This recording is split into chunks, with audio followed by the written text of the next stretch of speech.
अस्सलामुअलैकुम dear students, hope सब बिल्कुल ठीक होंगे और खुश होंगे। आज का जो हमारा टॉपिक है वो बहुत ज़्यादा इंपॉर्टेंट है आपके एफएससी के लिए भी और एमडी कैट के लिए भी। तो न्यूक्लियस की तो एक एक लाइन आप लोगों ने याद करके जानी है, ठीक है। न्यूक्लियस किसे कहते हैं, चलें जी स्टार्ट करते हैं।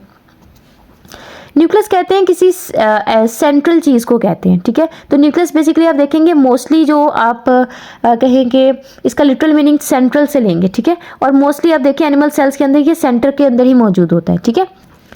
तो अब हम देखते हैं डिस्कवरी किसने की थी। रॉबर्ट हुक ने क्या कहा था कि बाहर से सेल क्या है, बाहर एक बाउंड्री और अंदर खाली जगह है, ठीक है। लेकिन रॉबर्ट ब्राउन ने इसे गलत साबित कर दिया। उसने कहा कि नहीं, अंदर एक जो है वो न्यूक्लियस भी मौजूद है। सो 1831 के अंदर रॉबर्ट ब्राउन ने बेसिकली न्यूक्लियस को डिस्कवर किया था। अब बात करते हैं इसकी आइडेंटिफिकेशन की। सेल के अंदर जब हम माइक्रोस्कोप के अंदर देखेंगे तो न्यूक्लियस साइटोप्लाज्म के मुकाबले में थोड़ा सा डार्क नजर आएगा, ठीक है। ये ज़रा स्लाइटली डार्क अपीयरेंस होगी, थोड़ा सा डार्क अपीयर होगा, ये प्रोमिनेंट लगता है हमें सेल के अंदर, ठीक है। तो इसलिए इसकी जल्दी डिस्कवरी हो गई थी कि ये बहुत प्रोमिनेंट सा स्ट्रक्चर है, ठीक है। और इसे हम ज़ाहिर निगलेक्ट नहीं कर सकते आप। नेक्स्ट जी फंक्शन की बात करते हैं। न्यूक्लियस को कहा जाता है जी ब्रेन ऑफ सेल। जैसे माइटोकॉन्ड्रिया को कहा जाता है power house of cell. Power house क्यों कहा जाता है? क्योंकि वो एनर्जी बनाता है और सप्लाई करता है, राइट। तो ये ब्रेन ऑफ सेल क्यों कहलाता है? देखिए हमारा जो ब्रेन है वो हमारी सारी एक्टिविटीज़ को हमारा ब्रेन कंट्रोल कर रहा है ना। तो सेल का ब्रेन जो है वो न्यूक्लियस है। न्यूक्लियस भी सेल की जितनी भी एक्टिविटीज़ होंगी वो कंट्रोल कर रहा होगा, ठीक है। अब हम बात करते हैं लोकेशन की। डेफिनेटली जितनी भी ऑर्गेनल्स होती हैं वो कहाँ होती हैं? साइटोप्लाज्म के अंदर होती हैं। तो उसी तरह से न्यूक्लियस भी जो है वो साइटोप्लाज्म के अंदर मौजूद होता है। अब animal cell and plant cell में इसकी अगर लोकेशन की बात की जाए तो मेरे बच्चों एनिमल सेल्स के अंदर न्यूक्लियस कहाँ पर मौजूद होता है? सेल के सेंटर में, ठीक है। लेकिन प्लांट सेल में क्या होता है? होना तो इसे सेंटर में चाहिए, लेकिन सेंट्रल एक बड़ा सा वैक्यूल आपको पता है कि प्लांट सेल के अंदर होता है, जिसकी वजह से न्यूक्लियस साइड पे पुश हो जाता है। पेरीफेरी कहते हैं साइड को, सेंट्रल कहते हैं सेंटर को। तो साइड पे जो है वो पुश हो जाने की वजह से इनका जो न्यूक्लियस होता है वो पेरीफेरल हो जाता है, ठीक है। लेकिन एनिमल में क्या होता है? सेंट्रल होता है। तो ये तो हो गई लोकेशन। अब शेप एंड नंबर की बात करते हैं। न्यूक्लियस आमतौर पर स्फेरिकल शेप का होता है, गोल शेप का होता है, ठीक है। लेकिन ये इरेगुलर शेप का भी हो सकता है, ठीक हो गया, जैसे न्यूट्रोफिल्स वगैरह में।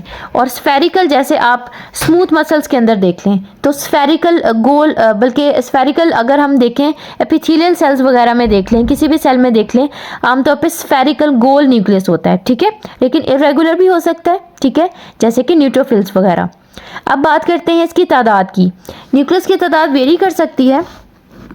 एक न्यूक्लियस हो सकता है, दो न्यूक्लियस हो सकते हैं, दो से ज़्यादा न्यूक्लियस हो सकते हैं। मोनो कहते हैं 1 को, डाई कहते हैं 2 को, मल्टी कहते हैं मोर देन 2 को, ठीक है। तो मोनोन्यूक्लिएट एक न्यूक्लियस वाले, जैसे आप अगर स्मूथ मसल सेल देखें, ठीक है, हमारे जो स्मूथ मसल सेल्स होते हैं उसके अंदर एक ही न्यूक्लियस होता है। डाई न्यूक्लिएट जैसे कुछ कार्डियक मसल्स हैं उसके अंदर भी दो न्यूक्लियस होते हैं। अगर मल्टी न्यूक्लिएट की बात करें, जैसे हमारे पास जो स्केलेटल मसल सेल्स हैं, ठीक है, हमारे जो स्केलेटल मसल्स हैं उनके सेल्स के अंदर वो बड़े बड़े सेल्स होते हैं और उनमें बहुत ज़्यादा सारे न्यूक्लियस होते हैं, मल्टीपल न्यूक्लियस होते हैं, ठीक है। तो न्यूक्लियस की शेप और तादाद वेरी करती है। अगर हम इसकी विजिबिलिटी की बात करें तो जब सेल डिवाइड नहीं हो रहा होता, नॉन डिवाइडिंग स्टेज पर होता है, सिर्फ आपको तब न्यूक्लियस मिलेगा। जब सेल डिवाइड होता है तो आपको पता है स्पिंडल फाइबर्स बनते हैं, क्रोमोसोम्स की अटैचमेंट होती है, सेल जो है डिवीजन करता है, तो न्यूक्लियस डिसअपीयर हो जाता है, तब न्यूक्लियस नहीं नजर आएगा। तो न्यूक्लियस सिर्फ नॉन डिवाइडिंग स्टेज में विजिबल होता है, जब सेल डिवाइड नहीं कर रहा होता। अब कंपोजिशन की पार्ट वाइज कंपोजिशन देखें तो एक तो इसमें क्रोमाटिन नेटवर्क होता है, ठीक है। क्रोमाटिन सारा नेटवर्क होता है जो कि बेसिकली आपका जेनेटिक मटेरियल है, ठीक है। इसके अलावा सोलेबल सैप होता है। सैप कहते हैं किसी फ्लूइड लाइक चीज़ को, और सोलेबल जो सोलेबल होती है, ठीक है।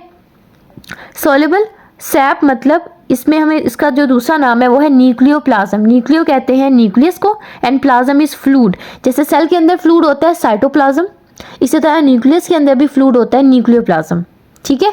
अब बात करते हैं ये जो क्रोमाटिन मटेरियल हमने बात की थी, क्रोमाटिन नेटवर्क कब होता है? जब सेल नॉन डिवाइडिंग स्टेज में होता है। लेकिन जब सेल डिवाइड करेगा तो क्रोमेटिन नेटवर्क रिप्लेस हो जाएगा स्ट्रक्चर से, जिनको हम क्रोमोसोम कहते हैं। क्रोमोसोम बेसिकली हेरिडिटरी मटेरियल है, इसके अंदर सारा जेनेटिक मटेरियल है।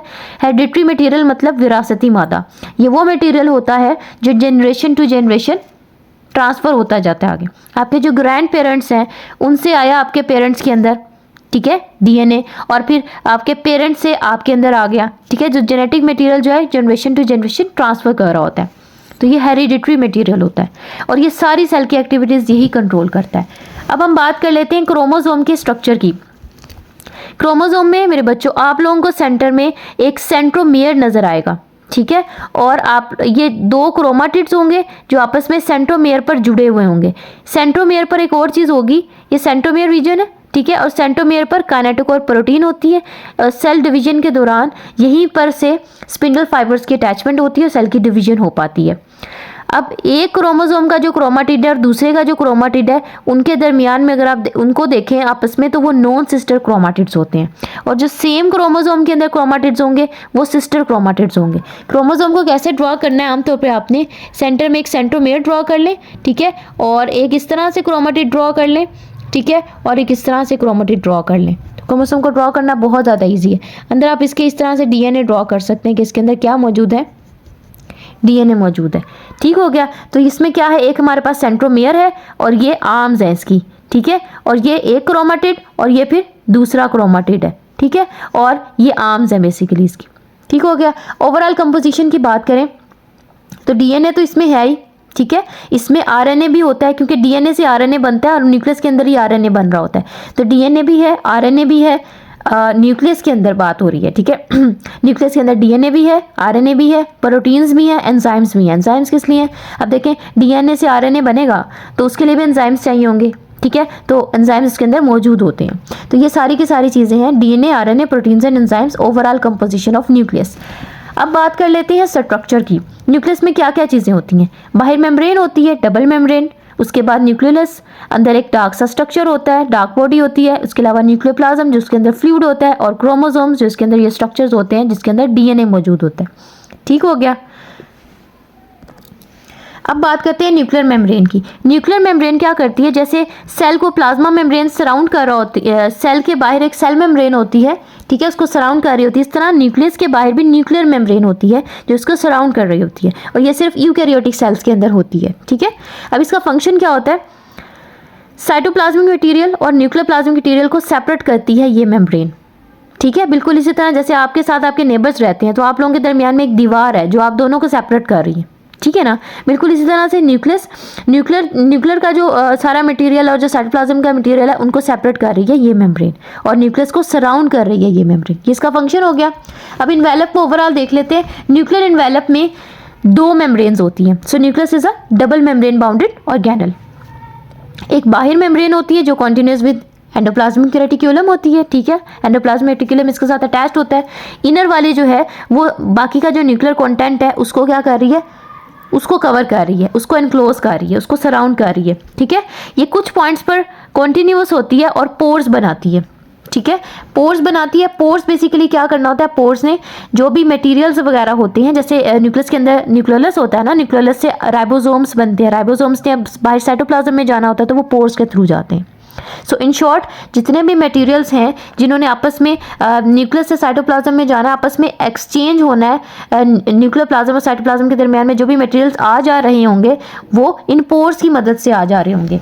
अब एक मज़े की बात यहाँ पे ये है कि यहाँ पर पोर्स जो हैं उनकी तादाद वेरी कर सकती है और बहुत ज़्यादा वेरी करती है। अगर हम बात करते हैं अनडिफ्रेंशिएटेड सेल्स की, बेसिकली जैसे जर्म सेल्स वगैरह होते हैं, ठीक है, एग्स हो गए, स्पर्म्स हो गए, अगर हम एग्स की बात करते हैं तो 30,000 पोर्स आपको मिलते हैं। लेकिन अगर आप बात करते हैं डिफरेंशिएटेड सेल्स की, ठीक है, तो उसमें क्या होता है, जैसे एरिथ्रोसाइट्स हैं, आरबीसीज, आपके जो ब्लड सेल्स हैं, रेड ब्लड सेल्स हैं, ठीक है, उसमें सिर्फ 3 या 4 आपको न्यूक्लियर पोर्स मिलेंगे। तो इसकी तादाद बहुत वेरी करती है, लेकिन हर पोर में आप देखेंगे कि उसका एक ख़ास एक डेफिनेट सा स्ट्रक्चर होगा और वो सब्सटेंसेस उसमें से गुजर रहे होंगे। So it controls the traffic of substances passing through it. जो भी सब्सटेंसेस इसमें से गुजर रहे होंगे उसका ये कंट्रोलर होता है कि उसमें से सब्सटेंसेस गुजर रहे होते हैं, ठीक है। उसके बाद बात करते हैं न्यूक्लियोलस की। न्यूक्लियोलस एक डार्कली स्टेन्ड बॉडी है with in the nucleus. Nucleus के अंदर एक डार्क सी बॉडी होगी न्यूक्लियोलस, और इसमें कोई भी मेम्ब्रेन नहीं होती, ठीक है। देखें, बाहर एक मेम्ब्रेन थी न्यूक्लियस के जो न्यूक्लियर कंटेंट को इनक्लोज कर रही थी, सेपरेट आउट कर रही थी फ्रॉम साइटोप्लाज्म, ठीक है। लेकिन यहाँ पर क्या है, इसके अंदर फर्दर कोई मेम्ब्रेन नहीं है। बाहर एक मेम्ब्रेन थी जो साइटोप्लाज्म से न्यूक्लियस के सारे कंटेंट को सेपरेट कर रही थी। लेकिन अब ये जो डार्क बॉडी आपको यहाँ पे डार्कली स्टेन बॉडी नज़र आ रही है, इसके बाहर कोई मेम्ब्रेन नहीं है कि ये फर्दर बाकी मटेरियल से अपने आप को सेपरेट करे, ठीक है। तो ये वाली बात उन्होंने यहाँ पे की हुई है। तादाद की बात करें तो न्यूक्लियोलस आमतौर पर एक ही होता है, एक से ज़्यादा भी हो सकता है, ठीक है। और इसमें क्या है कि राइबोसोमल RNA बनता है और ये फाइनली क्या करते हैं, राइबोसोम्स बनाते हैं, ठीक है। तो राइबोसोम्स बनाते हैं, so they are the factory of ribosomes. Basically ribosomal RNA बनाते हैं और यही से राइबोसोम्स की फॉर्मेशन भी होती है। अब आपको कुछ रीजन्स नज़र आएंगे न्यूक्लियोलस के अंदर। एक सेंटर में आपको नज़र आएगा, ठीक है, और एक आपको पेरिफेरल यानी कि साइड पर नज़र आएगा। सेंटर में जो होगा वो क्या होगा, फाइब्रिलर है। फाइबर किसको कहते हैं, धागे नुमा स्ट्रक्चर्स को।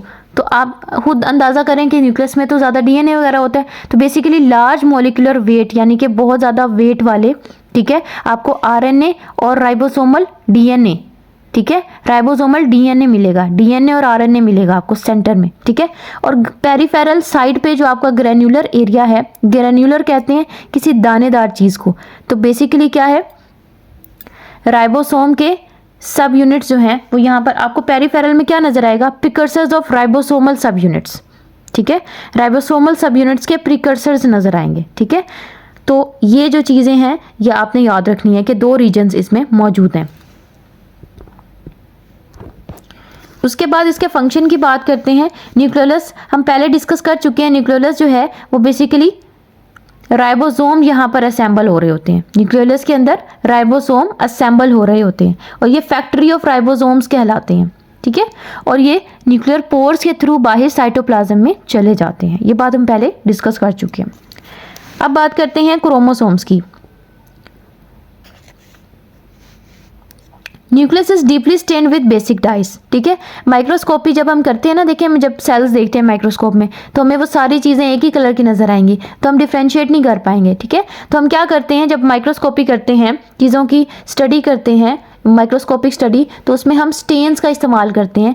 आप यूँ कह लें कि कुछ कलर्स होते हैं, ठीक है, मतलब डिफरेंट जो है वो आपको चीज़ें जो है डिफरेंट कलर्स में आपको नज़र आएंगी, तो वो जो है हम स्टेनिंग करते हैं, फिर हम उसको अच्छे से स्टडी कर पाते हैं, ठीक है। तो न्यूक्लियस को स्टेन किया जाता है बेसिक डाइस से, ठीक है। और क्यों, क्योंकि इसके अंदर क्रोमाटिन मटेरियल मौजूद है, तो हम बेसिक डाइस से इसका स्टेनिंग करते हैं। अब जो सेल डिवीजन होती है तो आपको पता है क्रोमाटिन मटेरियल जो होता है, क्रोमाटिन मटेरियल क्रोमोसोम में कन्वर्ट हो जाता है, ठीक है। तो ये सेल डिवीजन के दौरान हो रहा होता है। तो ये जो आपको यहाँ पर जो है क्रोमोसोम जो है वो डार्कली स्टेन्ड, इनकी स्टेनिंग डार्क होगी, ठीक है। तो डार्क स्टेन्ड आपको धागे नुमा स्ट्रक्चर्स नज़र आ रहे होंगे। अब इन धागे नुमा स्ट्रक्चर्स का मजीद स्ट्रक्चर अगर हम देखें, पहले भी डिस्कस कर चुके हैं कि सेंटर में एक सेंट्रोमियर होती है, ठीक है, और इसकी आर्म्स होती हैं, 2 क्रोमाटिड्स होते हैं, ठीक है। 2 एक जैसे क्रोमाटिड्स मिलकर जो है वो एक पूरा क्रोमोसोम बना देते हैं, ठीक है। और ये सेल डिवीजन के शुरू में होता है, ये क्रोमोसोम फॉर्म में आ जाता है, ठीक है। अब आर्म्स तो इसकी ये वाली जो क्रोमाटिड्स हैं उसकी आर्म्स दिखाई हुई हैं। सेंट्रोमियर इसके सेंटर पर है, यहाँ पे किनेटोकोर प्रोटीन भी मौजूद है, ठीक है। स्पिंडल फाइबर्स इसके साथ अटैच होती हैं सेल डिवीजन के दौरान, ठीक है। अब 2 क्रोमाटिड्स मिलकर, एक जैसे क्रोमाटिड्स मिलकर जो है सेंट्रोमियर पर कंबाइन होते हैं और क्या करते हैं, एक पूरा क्रोमोसोम बना देते हैं। So chromosome is exact replica, replica कहते हैं डुप्लीकेट चीज़ को, तो chromosome exact replica of chromatid. यहाँ पे हमने स्ट्रक्चर में क्या देखा है कि 2 क्रोमाटिड्स मिलकर एक पूरा क्रोमोसोम बना रहे हैं, ठीक हो गया। देखिए अगर आप बैक्टीरिया के अंदर देखें, अब इसकी कंपोजिशन देख रहे हैं ना, अब कंपोजिशन के बारे में बात कर लेते हैं। बैक्टीरिया जो है अगर आप देखें तो उसके अंदर क्या होता है, सेंटर में आपको मिलेगा ऐसे उसका जो DNA, उसका जो क्रोमाटिन मटेरियल है वो आपको ऐसे सेंटर में मिलेगा, ठीक है। और ऐसे खुली हुई फॉर्म में होगा, कुछ स्पेसिफिक इसका स्ट्रक्चर नहीं होगा, ठीक है। इसके अंदर प्रोटीन्स नहीं होते, ठीक है, ये DNA आपके पास मौजूद है, ठीक है।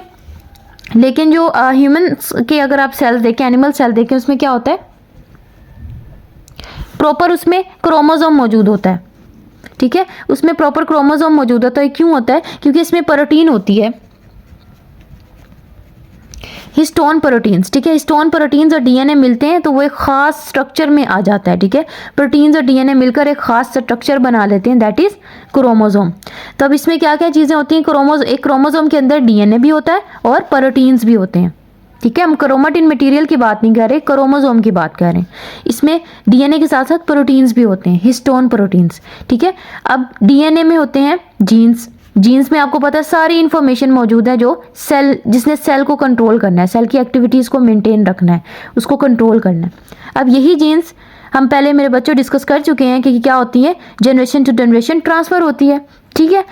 अब ये जो डीएनए है ये क्रोमोसोम के अंदर मौजूद होता है, और क्रोमोसोम की अगर हम तादाद की बात कर लें, ठीक है, पहले हमने न्यूक्लियस की तादाद फिर न्यूक्लियोलस की तादाद देखी, अब हम क्रोमोसोम की भी देखते हैं कि तादाद क्या है।